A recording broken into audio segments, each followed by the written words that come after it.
Alright, here we go. Third time's the charm.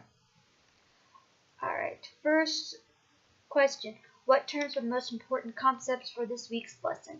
I would have to say the most important concepts were youth involvement and preparedness. Now, when I'm referring to youth involvement, I'm referring to the articles that we read about El Salvador and New Orleans, and I'm also referring to that one article about bioterror, though that's slightly different.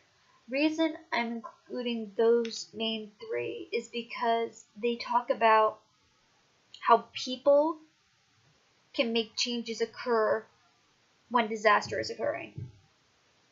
Now, in the bioterror one, they are talking about how media at different levels affects what people do and think, how on national levels media can actually be more harmful, but on local levels media can actually help spread information out. As individuals, people would go in and see what is needed to help, and those people who they would go in and talk and figure out what was needed to be done, what they need to do to help to get through these disasters and help each other, which I thought was very human.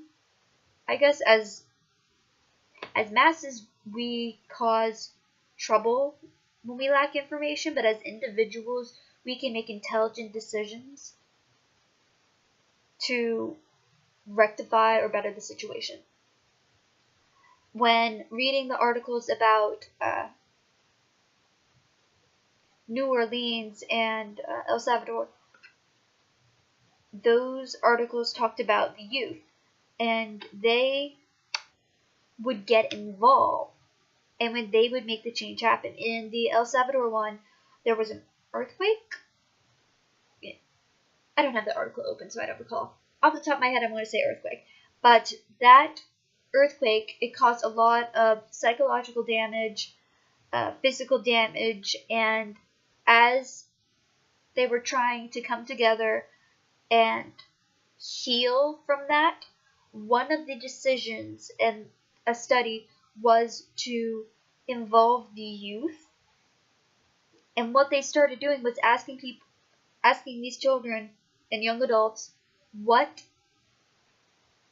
to make maps of their communities. They asked them what areas in the community were weaker than the others. Like, you do not want to go there because they were unstable. What areas are better to go to when a disaster occurs? What has better structure? And they started asking these questions. What are the problems that you're seeing? What are the aftermaths of this?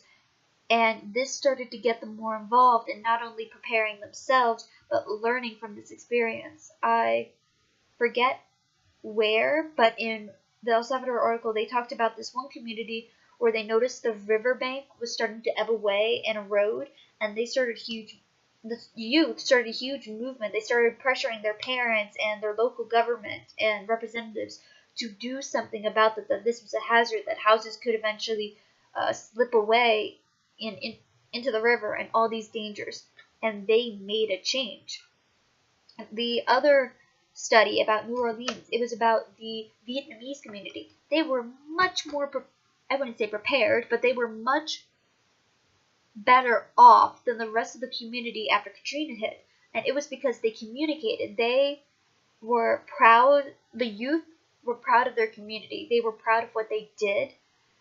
And it's from that pride that they got together and they had these plans and knew what to do in order to make sure that everybody got the information. If they had relatives or they knew people who were non-English speaking, they knew how to communicate with them and make sure that they got the message or where to go.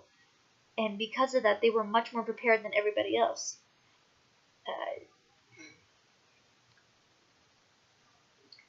That is my first main topic. The second concept that I thought was very important was preparedness. I was unable to get the link for Doomsday Preppers to work, so if anyone can enlighten me on that, I would love. I'd love to know what it was about. I've tried multiple times to get the link to work. Just doesn't like me, I guess. Yep, there it goes. It died again. Point being, while looking at the other preparedness articles, such as iPause, and doing that quick quiz, I got a 7, so apparently I'm an expert. The point being, there are multiple methods to communicate with each other and to prepare for a disaster. The reason we have iPods is to make sure that the different groups communicate with each other. Local government speaks with state government speaks with federal government speaks with the National Weather Services. They speak to the people in charge of Amber Alerts. Can't think of them off the top of my head. Most likely local police. But all these different communities that are designed to get information out and inform people of what's going on during an emergency. It's all about them communicating with each other and making sure that everybody is aware of what's going on and how to better prepare themselves at home. Practicing fire drills to teach at work and for children to teach people how to stay safe and act when an accident, a major accident or disaster is occurring. Those 2 points, youth involvement and preparedness. Well, it's more like youth involvement and communication, but those 2 points are the most important concepts. My muddiest point,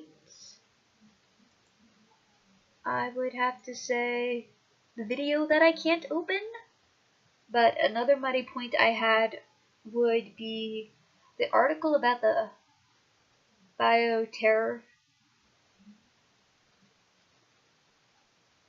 That was a little confusing to me,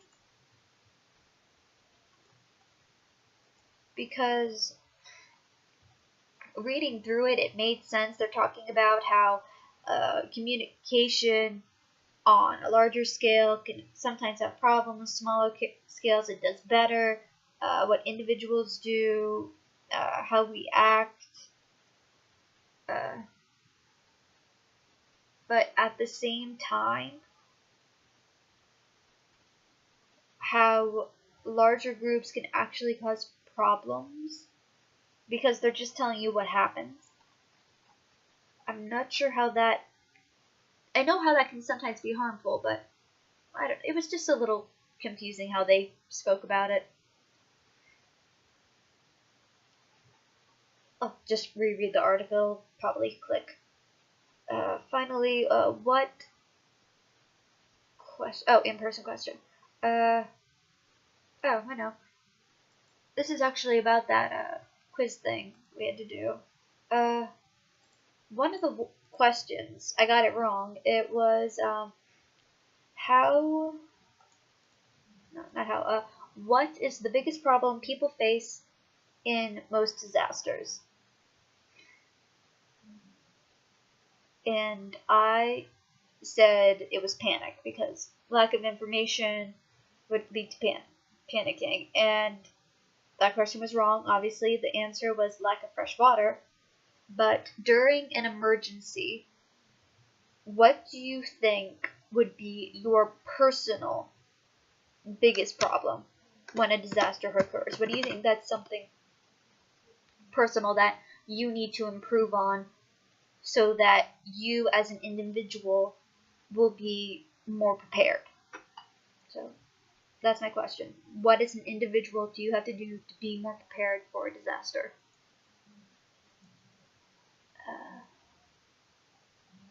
That's it. Bye.